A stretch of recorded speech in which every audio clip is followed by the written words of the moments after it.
To my channel I am Neha. आज करेंगे हम class 12 Indian economic development and आज का हमारा टॉपिक है workers and employment. And guys इस चैनल में हम जितनी भी वीडियोस करेंगे वो सभी एनसीईआरटी की बुक्स में से करेंगे। सो देखो क्या लिखा है एनसीईआरटी की बुक में, what is employment, who is a worker. ये दो चीज़ें हम इधर सीखने वाले हैं। When a farmer works on fields he और she produces food grains and raw materials for industries.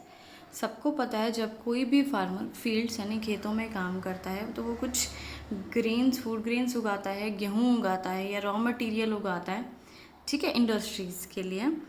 Cotton becomes cloth in textile mills and in power looms. Cotton से क्या बनाया जाता है, फिर क्लोथ बनाया जाता है, कपड़ा बनाया जाता है इन मिल्स में, पावर लूम्स या मशीन के थ्रू।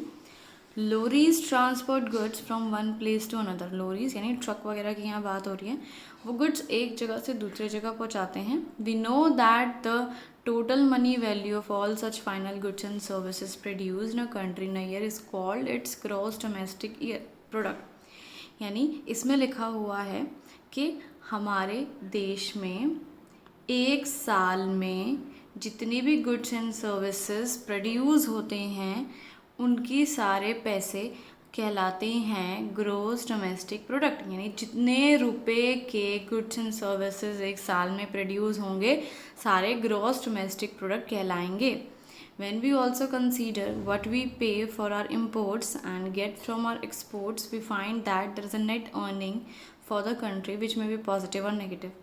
ये क्या कह रहा है कि हमारे देश में इम्पोर्ट्स भी होता है ना, उसके लिए हमें पैसा देना पड़ता है, पे करना पड़ता है। इम्पोर्ट का मतलब बाहर के देश से कुछ सामान मंगा रहे हैं। हमारे देश में एक्सपोर्ट भी होता है और एक्सपोर्ट से हमें कुछ पैसा गेट यानी कुछ पैसा मिलता है, ठीक है। तो इससे हमारी नेट अर्निंग्स बनती है। ये पॉजिटिव भी हो सकती है और ये नेगेटिव भी हो सकती है। ये पॉजिटिव किस केस में होगी, if we have exported more than in value of terms and imported. अगर हमारा एक्सपोर्ट ज़्यादा होगा तो पॉजिटिव होगी। क्यों? एक्सपोर्ट ज़्यादा होगा मतलब हम बाहर के देशों में सामान ज़्यादा बेच रहे हैं तो ज़्यादा पैसा मिलेगा तो पॉजिटिव होगा। और नेगेटिव कब होगा? जब हमारे इम्पोर्ट ज़्यादा होंगे एक्सपोर्ट से। इम्पोर्ट यानी बाहर के देश से सामान खरीद के अपने देश में मंगा रहे हैं तो पैसा उनको देना पड़ेगा, पैसा बाहर जाएगा तो ये नेगेटिव हो जाएगा। ये ज़ीरो भी हो सकता है। ज़ीरो कब होगा? जब एक्सपोर्ट और इम्पोर्ट दोनों इक्वल होंगे, ठीक है। When we add this earnings from foreign transactions what we get is called the country's gross national product.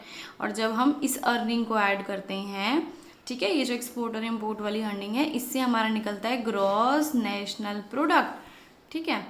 Those activities which contribute to the gross national product are called economic activities.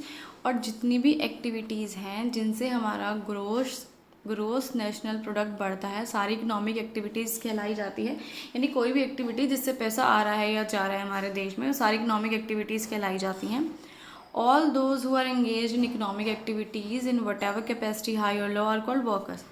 और जितने भी लोग economic activities में काम कर रहे हैं, whatever capacity का मतलब है चाहे कम कमा रहे हो उससे ज़्यादा कमा रहे हो उससे फ़र्क नहीं पड़ता, वो सभी वर्कर्स कहलाते हैं।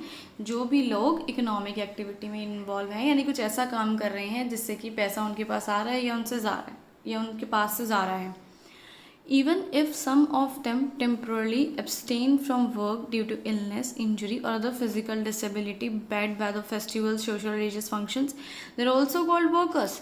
इसमें लिखा हुआ है अगर उसमें से कुछ लोग टेम्परली एब्सटेन यानी कुछ समय के लिए नौकरी छोड़ देते हैं या काम नहीं कर पाते हैं किसी बीमारी की वजह से, कोई इंजरी की वजह से या ख़राब मौसम, त्यौहार, किसी भी चीज़ की वजह से, कोई फ़र्क नहीं पड़ता, तो वो भी वर्कर्स कहलाएंगे। उन्होंने छुट्टी मार ली, कुछ समय के लिए नौकरी नहीं की तो इसका मतलब ये नहीं है कि वर्कर्स नहीं कहलाएंगे, वो वर्कर्स ही कहलाएंगे।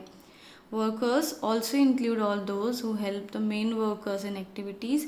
और वर्कर्स में क्या क्या लोग, कौन कौन से लोग आते हैं जो मेन वर्कर्स की हेल्प करते हैं, ठीक है। यानी जो एक इंसान नौकरी लगा हुआ है उसकी अगर कोई हेल्प कर रहा है तो वो भी वर्कर ही कहलाएगा। We generally think of only those who are paid by an employer for their work as workers।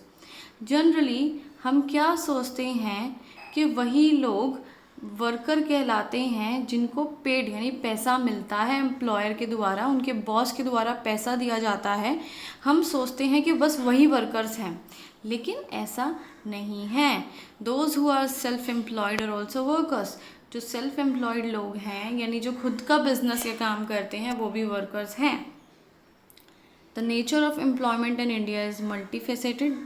ठीक है, मतलब जो इंडिया में आपका एम्प्लॉयमेंट है वो भी काफ़ी सारे टाइप्स की होती है। Some get employment throughout the year, कुछ लोग जॉब करते हैं पूरे साल। Some others get employed only a few months, कुछ नौकरी करते हैं सिर्फ कुछ महीनों के लिए मिलती है किसी को।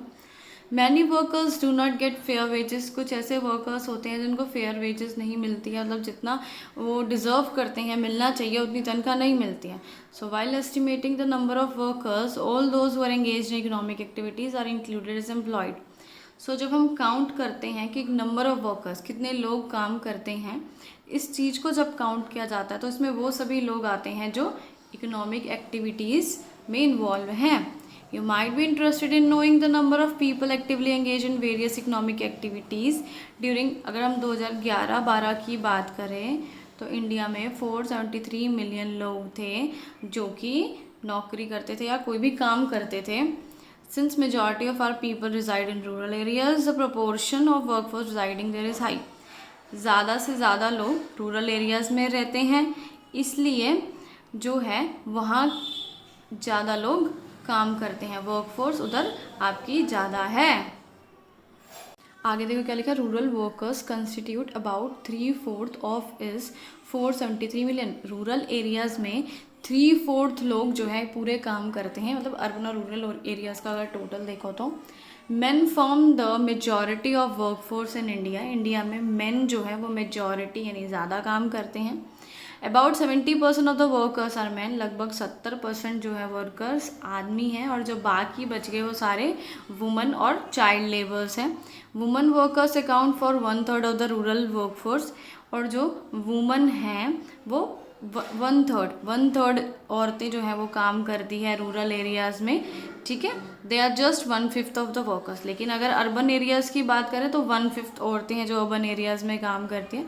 Woman carry out works, woman क्या क्या काम करती है, जैसे कुकिंग, फिचिंग वाटर, कुएं से पानी लाना, खाना बनाना, लकड़ियाँ लाना, या फार्म में एज अ लेबर काम करना।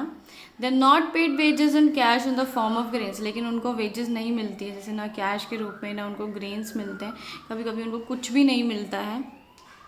For this reason these women are not categorised as workers, इसी रीज़न की वजह से वुमेंस को वर्कर्स नहीं माना जाता है। Economist argue that these women should also be called workers, लेकिन इकोनॉमिस्ट कहते हैं कि इन औरतों को भी वर्कर्स कहना चाहिए, क्योंकि भाई ये भी तो काम करती हैं और नहीं तो अपनी हस्बैंड की हेल्प करती हैं। जब वो हस्बैंड का काम करवा रही हैं तभी तो हस्बैंड कमा रहा है ना। तो इस तरह की वीडियो आपकी ख़त्म हो